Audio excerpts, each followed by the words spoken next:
여러분, 오늘 말씀은 조롱하지 말라라는 주제의 말씀인데요. 여러분, 지금으로부터 약 120년 전 1898년도에 동아프리카 지역에 어떤 일이 있었냐면 식인 사자 두 마리가 나타나서 사람들을 공격한 겁니다. 식인 사자, 당시에 영국은 동아프리카 지역에 철도를 건설하기 위해 많은 사람들을 건너갔었는데요. 갑자기 공사 현장에 사자 두 마리가 나타난 거예요. 그리고는 사람들을 잡아먹기 시작했는데 처음에는 희생자가 소수였어요. 그래서 사람들은 이 사자들로부터 사람들을 보호하기 위해 불도 피워보기도 하고 철조망을 세워보기도 했는데 아무 소용이 없었던 거예요. 그래서 희생자들이 계속해서 늘어나기 시작했는데 무려 6개월 동안 확인된 숫자만 146명이 될 정도로 끔찍한 일이 일어났던 거죠. 그래서 사람들은 도저히 안 되겠다, 무조건 잡아야 되겠다 라고 생각하고 각고의 노력 끝에 6개월 만에 한 마리를 포획하고 또 3주 후에 또 한 마리 더 포획을 했는데요, 자꾸 보니까 이 사자의 몸 길이가 엄청났던 거예요. 무려 3m나 되는 엄청난 몸집의 사자들이었던 겁니다. 그래서 이 사건은 동물이 사람을 해하는 끔찍한 사건이었기 때문에 2차례나 영화로 방영될 정도로 큰 사건이었던 겁니다. 그런데 이렇게 동물이 사람을 해하는 이런 비슷한 사건이 지금으로부터 약 3000년 전에도 있었습니다. 어떤 사건이냐면 사자 두 마리가 아니라 암곰 두 마리가 나타나서는 아이들 42명을 죽인 끔찍한 사건이 일어났던 거죠. 성도님들, 우리가 곰을 생각해 보면요, 곰은 굉장히 온순하고 또 귀여운 것으로 여겨지는데요, 실제로는 사실 그렇지 않거든요. 여러분, 곰은 굉장히 난폭한 동물이에요. 곰은 몸집이 작은 것에부터 큰 것까지 굉장히 다양하지만 아주 큰 사이즈는 무려 5m나 될 정도로 아주 크거든요. 특히 이 곰이 화가 나면요, 이 곰이 힘이 엄청나거든요. 특히 이 곰이 휘두르는 이 팔 힘이지 않습니까? 이 팔 힘이 너무 세요. 그래서 만약 어느 정도 세냐면, 만약 곰이 사람의 머리를 팍 치잖아요, 그러면 사람의 머리가 3바퀴 반 돌아버려요. 실제로 그러는지 모르지만 그 정도로 힘이 강하다는 거예요. 그래서 동물들 중에 보면 사자도 함부로 곰을 못 건드려요. 일전에 사자와 곰이 한번 붙은 적이 있는데요, 사자가 도망을 가더라고요. 그 정도로 곰이 힘이 좋다는 거예요. 그러면 지금으로부터 3000년 전에 도대체 무슨 일이 있었길래 아이들 42명이 죽었을까? 그거를 한번 살펴보기를 원합니다. 먼저 23절에 보니까요, 열왕기하 2장 23절에 보면 엘리야라고 하는 선지자가 베델이라고 하는 곳에 올라가고 있었거든요. 23절에 보면 엘리사가 거기서 베델로 올라가더니 그가 길에서 올라갈 때에 작은 아이들이 성읍에서 나와 그를 조롱하여 이르되 대머리에 올라가라, 대머리에 올라가라 하는지라. 엘리사가 왜 베델로 올라가고 있었느냐? 그건 베델에는 엘리사의 서성인 엘리야가 세운 선지학교가 있었잖아요. 그곳에 선지 성도들을 교육하기 위해 올라가고 있었던 거예요. 그런데 갑자기 아이들이 몰려와서는 대머리에 올라가라, 대머리에 올라가라 라면서 조롱을 했던 거죠. 여기에서 대머리에 올라가라 라는 뜻은, 올라가라는 말은 올라가 버려라, 즉 여기 오지 말고 꺼져라, 그런 의미예요. 아니, 아이들이 도대체 왜 이런 말을 하는 걸까요? 그건 당시 고대 근동에서는 이 대머리를 가진 사람을 굉장히 불명예해서 이렇게 생각했거든요. 왜냐하면 나병이라는 게 굉장히 무서운 질병인데 나병에 걸리면 피부가 썩으면서 머리털이 빠지게 되거든요. 그렇기 때문에 비록 나병 환자가 아닌다 할지라도 대머리를 보면 나병 환자로 오해를 해서 엘리사를 보고 대머리에 올라가라, 꺼져라, 그렇게 조롱했던 것이죠. 바로 문제는 여기서부터 시작이 된 거예요. 성도님들, 만약 아이들이 자기들이 하는 이 조롱 때문에 암곰 두 마리가 나서 자기를 죽일 것이다 라는 것을 알았다면 절대 조롱하지 않았을 거예요. 근데 문제는 이 정도의 조롱, 이 정도의 농담, 이 정도의 장난스러운 말, 이 정도 해도 괜찮겠지라고 하는 조롱을 사소하게 생각하는 그 생각 때문에 이런 끔찍한 일이 일어났다는 거예요. 그렇기 때문에 여러분, 조롱은 사실 사소한 문제가 아니에요. 우리는 조롱을 너무 쉽게 생각하는 경향이 있거든요. 특히 외모를 가지고 조롱 많이 하지 않습니까? 어떤 분은 얼굴 크다고 얼큰이라고 그러고, 턱 나왔다고 주걱턱이라고 그러고, 코 크다고 주먹코라고 그러고, 어떤 분은 머리에 머리카락 몇 개 없다고 대머리 독수리라고 하고요. 어떤 분은 다리 짧다고 리모컨 다리라고 그러고요. 리모컨 뒤에 봐보면 볼록볼록 튀어나온 그 다리가 있지 않습니까? 제가 이전 교회에서 저희 아내가 예배를 마치고 계단을 내려가고 있었는데요, 한 성도님이 옆에 있는 성도님께 이렇게 이야기하더라는 거예요. 너 그 중고등부 교육자 중에 신정규 목사님 알잖아 라고 하니까 옆에 있는 성도님이 그분 누군데 나 모르는데, 그분 있잖아, 키 작고 시커먼 목사님. 상당히 기분이 안 좋았습니다. 최근에도 보니까요, 저희 딸 수아가 식사 때 기도를 하는데 저의 손을 잡고 기도를 하는 거예요. 뭐라고 기도하느냐 하면, 하나님 음식 주셔서 감사합니다. 아빠가 설교를 잘하게 하시고, 그 다음이 중요해요. 키도 쑥쑥 크게 해주시고. 설교는 아멘이 되는데 키는 아멘이 안 되는 거예요. 여러분, 우리가 조롱을 쉽게 보지 말아야 할 이유는 이렇게 우리가 가볍게 하는 이 조롱이 사람의 인생을 바꾸기도 한다는 거예요. 유고슬라바키아 공화정권 독재자인 티토라는 사람이 그랬어요.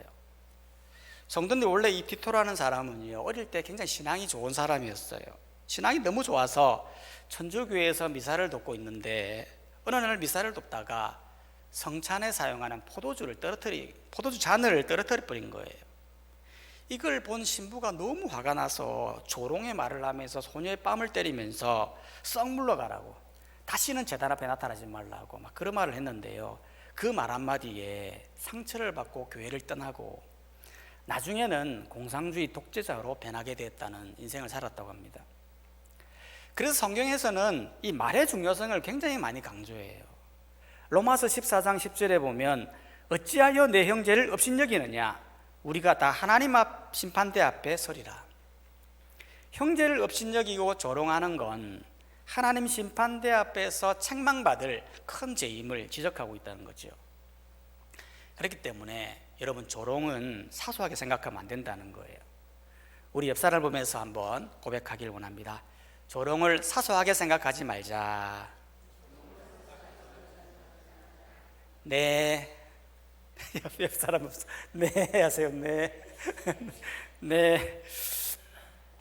두 번째로 우리가 조롱에 대해서 생각해 봐야 될 부분은 뭐냐면, 성도님들 이 사건을 보면요, 좀 이상하지 않습니까? 아니, 아무리 조롱이 중요해도요, 사실 아이들이잖아요. 여기에서 아이들이라는 건 히브리어로 나으라라고 해서 결혼을 안 한 청소년, 즉 싱글을 말하는 거거든요. 즉 아직도 청소년들은 사리 분별이 안 되고 철없고 못 모르고 하는 그런 아이들에 불과하잖아요. 그런데 어떻게 조롱했다고 어떻게 곰을 보내요? 그것도 42명이나 죽일 수 있냐라는 거예요. 사실 조롱이 나쁘면 1차적으로 경고는 해야 되잖아요. 다 죽일 게 아니고 곰이 나타나서 응 하면 아이들이 놀래가지고 쫓겨나면서 조롱하지 말아야 되겠다라고 생각할 수도 있고, 아니면 약간의 상처만 나게 하는 방법으로도 충분히 경고할 수 있는 거 아닙니까? 그런데 어떻게 조롱했다고 한 사람도 아니고 40두명을 그것도 갈기갈기 찢어 죽일 수 있냐라는 거예요. 아마 그때 그 현장은 아비규환 그 자체였을 거예요. 곰이 갑자기 나타나서 막 팔을 휘두는데 그 발톱에 찢겨 나가고 물려서 막 죽어 나가는 피투성이의 지옥 그 자체의 현장이었을 거예요. 그런데 놀라운 건, 이것도 놀라우지만 더 놀라운 건 이 엘리사의 행동이에요. 여러분 24절에 보면요, 열왕기하 2장 24절에 보면 엘리사가 뒤로 돌이켜 그들을 보고 여호와의 이름으로 저주하며 곧 숯불에서 앙금들이 나와서 아이들 중에 42명을 찢었더라. 곰이 왜 나타났습니까? 엘리사가 저주해서 그런 거거든요. 아이들이 조롱하니까 뒤를 보면서 아이들을 향해 하나님의 이름으로 저주를 하니까 곰이 나와서 그랬다는 거예요. 만약 저주하지 않았다면 곰 안 나타나는 거예요. 엘리사가 진짜 이해가 안 되는 게 그냥 아이들이 지나가다가 조롱한 것에 불과한 거잖아요. 아이들의 특징이 뭡니까? 철없이 농담하고 쉽게 말하고 그게 아이들 아닙니까? 그러면 넓은 마음으로 그냥 지나갈 수도 있는 거잖아요. 그런데 그걸 참지 못하고 욱해가지고 그 자리에서 저주를 퍼붓고 굳이 그렇게까지 해야 되느냐라는 거예요. 실제로 곰이 나타나서 아이들 42명이 죽었어요. 그 모습을 바라보는 엘리사의 마음이 정말 편했을까요? 절대 그렇지 않았을 거예요.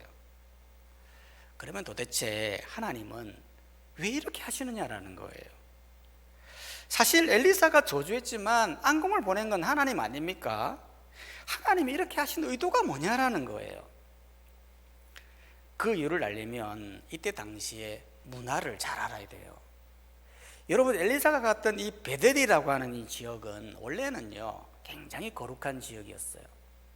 실제로 베델은 아브라함이 베델에서 제사를 지으면서 여호와의 이름을 불렀던 곳이고, 야곱이 돌기둥을 세우고 기름을 붓던 곳, 아주 거룩하고 신성한 곳이 베델이었다는 거죠. 그런데 시간이 지나면서 이 베델이 타락해져 갔어요. 베델에는 각종 우상이 넘쳐나기 시작했고 하나님의 선지자들을 핍박하며 도덕적으로 성적으로 굉장히 타락해져 갔던 곳이 베델이었다는 거죠. 그렇기 때문에 그곳에서 훈련받았던, 그곳에서 교육받았던 아이들은 말할 것이 없죠. 당연히 누군가에게 조롱하는 거 너무 가볍게 생각하는 거예요. 특히 하나님의 선지자를 조롱하는 거 아무렇지 않게 하는 것이죠. 만약 그들이, 엘리사는 하나님이 세우신 선지자이고 하나님이 직접 엘리사를 통해 역사하신다는 사실을 알았다면 그렇게 쉽게 조롱하지 못했을 거예요. 그런데 하나님은 자기가 세운 선지자를 이렇게 무시하고 조롱하는 자체를 자신에 대한 도전으로 받아들였고, 이거를 심판의 의미로 이러한 일들을 했던 것입니다. 그렇기 때문에 우리도 마찬가지다라는 거예요. 여러분, 조롱은 어떤 경우에도 하면 안 되지만 조롱도요 상대 봐가면서 해야 되는 거예요. 특별히 하나님이 세우신 사람들에게는 더더욱 조심해야 되는 거예요. 구약에도 보면 모세가 그랬지 않습니까? 여러분, 모세가 보면요 진짜 이해가 안 되는 게, 어떻게 모세가 이방 여인 구스 여자를 취할 수 있습니까? 당시에 하나님의 지도자가 이방 여자를 취한다고 하는 것은 큰 범죄이거든요. 그래서 미리암이 이 죄를 지적했던 거예요. 하나님, 모세가 이방 여자를 취했습니다. 그러면 하나님이 모세를 버려야 되잖아요. 그런데 오히려 미리암에게 나병이 발하게 하는 거예요. 아니, 분명히 모세가 잘못했는데 왜 미리암을 벌합니까? 그 이유는 다른 게 아니에요.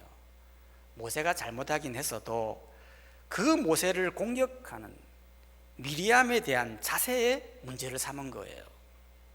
즉, 하나님이 세우신 지도자를 너무 쉽게 공격하는 그에 대한 공격으로 보았던, 자신에 대한 공격으로 보았던 거죠.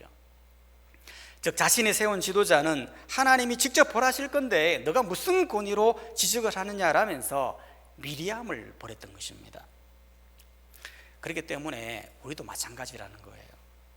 여러분, 우리는 누구라도 정죄하고 조롱하지 말아야 되지만 특별히 하나님이 세우신 지도자들, 목사님, 장로님, 권사님, 집사님 등등 모든 사람에 대한 조롱을 하지 말아야 돼요. 오늘날 세상을 보면 너무 쉽게 조롱하잖아요. 너무 쉽게 교회 이름을 거들먹거리고 너무 쉽게 목사 이름을 거들먹거리면서 교회에 대해 조롱해요. 물론 교회가 잘못한 부분이 있어요. 정말 욕먹을 짓 하는 목회자들 너무 많아요. 하지만 잊지 말아야 될 건 건설적 비판은 하되 조롱은 안 된다는 거예요.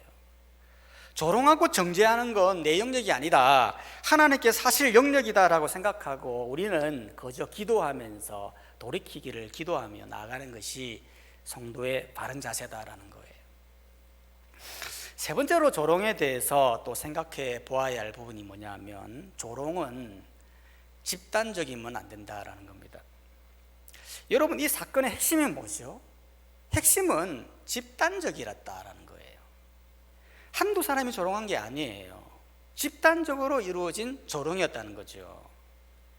구체적으로 도대체 얼마나 많은 사람들이 조롱했을까? 정확한 숫자는 알 수 없어요. 근데 42명이 죽었기 때문에 아마 최소 42명 이상의 아이들이 조롱을 했을 거예요. 하나님은 집단적으로 하는 조롱을 굉장히 심각하게 보는 거예요. 왜냐하면 집단적으로 했다는 것은 무엇을 의미하는 거냐면, 그 집단의 생각을 읽어낼 수 있다는 것이고, 그 집단의 생각을 읽어낸다고 하는 것은 그 나라의 생각을 읽어낼 수 있다는 것을 의미하기 때문에 그런 거예요. 여러분, 사람이 조롱을 받아도요, 한두 사람 조롱받는 거 참을 수 있어요. 근데 집단적으로 조롱을 해보십시오. 너무 참기 힘든 거거든요. 욥이 그랬지 않습니까? 여러분, 욥을 보면요, 욥을 위로하기 위해 세 친구가 왔거든요. 근데 와서는 위로하러 왔는데 오히려 욥을 조롱했어요. 우리가 생각할 때는 욥이 친구들의 조롱을 받으면 의연하게 그것을 물리칠 것 같은데 실제로는 그렇지 않았다는 거예요. 욥기 16장 20절에 보면 이렇게 나와 있어요. 나의 친구는 나를 조롱하고 내 눈은 하나님을 향하여 눈물을 흘리니. 욥의 친구들이 욥을 조롱할 때 의연하게 받은 게 아니라는 거예요.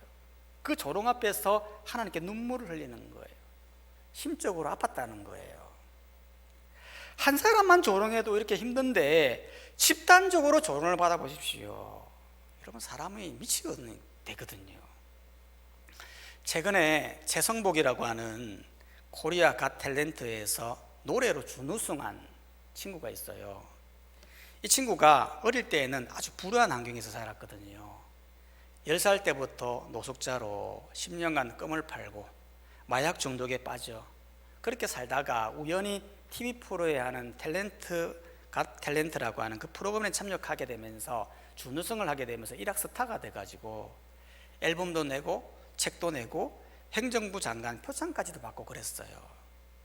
그런데 그 받은 돈 다 탕진하고 나서 돈이 없으니까 거짓으로 암에 걸렸다라고 해가지고 수술비를 위한 팬들의 후원금을 받았는데 알고 보니까 다 거짓말이었던 거죠. 그러니까 사람들이 얼마나 많은 비판을 쏟아내는지, 한두 사람도 아니고 모두가 다 조롱하고 고소한다고 그러고 막 그러니까요, 그 압박감을 견딜 수가 없어가지고 결국 6월 20일 10일 전에 극단적인 선택을 하게 된 거예요. 여러분, 한두 사람의 조롱 참을 수 있어요. 그런데 집단적인 조롱은 정말 참기 힘든 영역이라는 거예요. 저도 예전에 사역을 하다가 비난을 받은 적이 있어요. 사역을 하다 보면 미숙해서 실수할 수 있잖아요. 그런데 비난도 한두 사람이 아니고 부서 전체에서 비난을 한다고 생각을 하니까요, 마음이 너무 힘든 거예요. 밥맛도 없고 사역하기도 싫고 사람들을 만나기도 싫고, 그래서 무턱대고 교회로 갔습니다. 새벽 2시쯤 교회를 갔는데요, 아무도 없는 새벽 4명에 불이 꺼진 채로 앉아 있는데 너무 억울하기도 하고, 그리고 또 미안하기도 하고, 내 자신에 대해서 화가 나기도 하고, 그래서 앉아 있으면서 뭐라도 해야 될 것 같아서 그냥 하나님 이랬거든요. 여러분, 그냥 아무도 없는 그 새벽 미명에 불이 꺼진 채로 하나님 이래 보십시오. 그럼 어떤 현상이 일어나게 될까요? 그때 하나님 하면요, 이게 공명이 일어나가지고 하나님 하는데 하나님 이렇게 되는 거예요. 하나님 하면서 제 가슴에 탁 박히는 거예요. 하나님. 제가 그 하나님이라는 이 단어에 눈물이 쏟아지는데 막 계속 우는 거예요. 그러면서 제 마음으로 위로받는 게 뭐였냐면, 내가 받는 비난과 조롱은 예수님이 십자가에서 받았던 그 조롱에 비하면 아무것도 아닌데 내가 왜 이런 것에 힘들어할까? 예수님은 십자가에서 엄청난 이스라엘의 비난을 받았는데 라고 생각해 보니까 그래, 내가 그렇게 힘들어할 필요가 없다라고 생각이 드는 거예요. 그리고는 바로 일어나서 바로 사역을 또 열심히 했던 기억이 있습니다. 그렇기 때문에 여러분, 어떤 경우라도 집단적으로 조롱하면 안 된다는 거예요. 여러분 어떻게 생각하십니까? 조롱에 대해서 어떤 생각을 해오고 오셨나요? 혹시 조롱하는 거 너무 쉽게 생각하지 않나요? 하나님은 이 조롱을 너무너무 싫어한다는 걸 잘 알고 조롱보다도 남을 세워주고 남을 격려하고 칭찬하고 세워가는 데 쓰임받는 우리 모든 포항남교회 성도님들이 다 되시기를 주의 이름으로 축복합니다. 이 시간 말씀을 생각하시면서 한번 기도했으면 좋겠습니다. 오늘 말씀 가운데 우리에게 주셨던 말씀을 잘 기억하면서 나는 어떤 말을 하는 사람인지 우리 자신을 잘 돌아보면서 무작정 비판할 것이 아니라 그들을 위해서 기도해 주는 그런 사람이 되면 좋겠다 했습니다. 조롱하는 내 입술이 되지 않게 하시고 너무 쉽게 판단하는 내가 되지 않게 하여 주시고 하나님 나라 유익을 위해서 잘 세워나가는 데 쓰임받는, 남을 잘 세워가는 데 격려하고 칭찬하고 세워가는 데 쓰임받는 제가 될 수 있도록 이 시간 다 함께 통성으로 함께 기도하며 나가도록 하겠습니다. 기도하겠습니다.